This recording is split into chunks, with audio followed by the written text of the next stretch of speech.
Right, we've got one A65, the jigsaw engine, all on the trolley and ready to be wheeled out of here and go back to its owner and hopefully in its bike.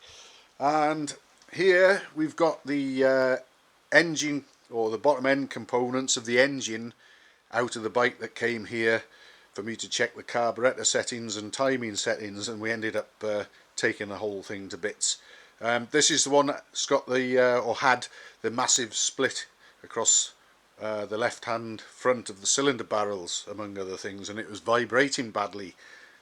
We've got, for the timing side bush I mentioned in another video, we've got a small end bush from a Ford 5000 tractor in there, and I'm quite happy to use that. The guy who does my regrinds and rebores and so on also does a lot of agricultural machinery, and he spotted that one of those bushes from the 5000 engine small end could be adapted and used as a timing side bush in an A65 engine. So I've got no worries about that bush being robust enough.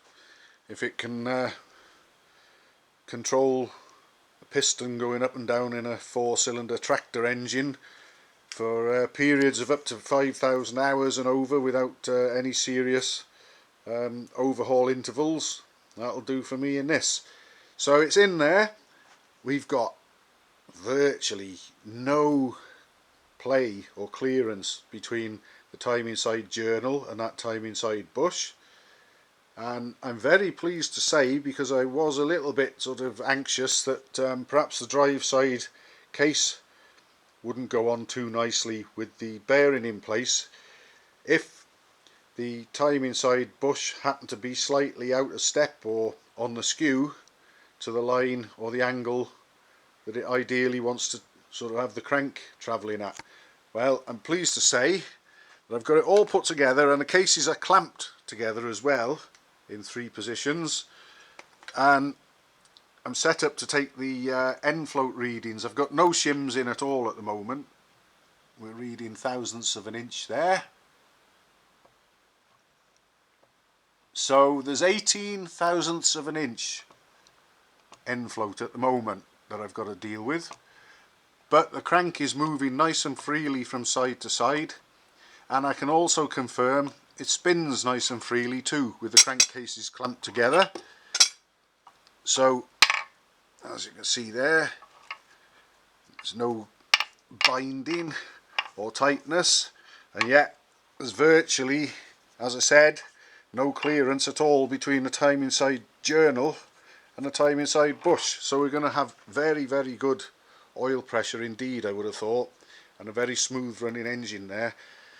Unfortunately, I'd been waiting for the crankcase, the drive side case, to come back from the alloy welders. And some might remember that we had this sort of web coming from the drive side case here was cracked. It's obviously been walloped at some time.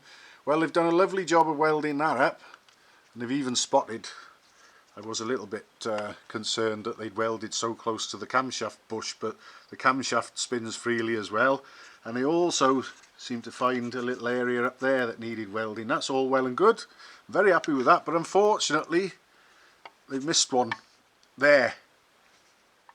So this casing is going to have to go back to them so that they can weld that one up as well.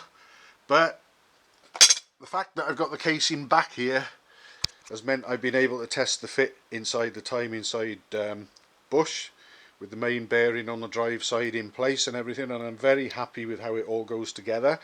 It also means that I've got a figure now for my crankshaft end float, so I can shim it up accordingly. So while I'm on stop with it yet again, because this casing will have to go back to the welders, I can get the various shims and gaskets and other things I need sorted for it, and hopefully it won't be too long before we'll be putting it back together again.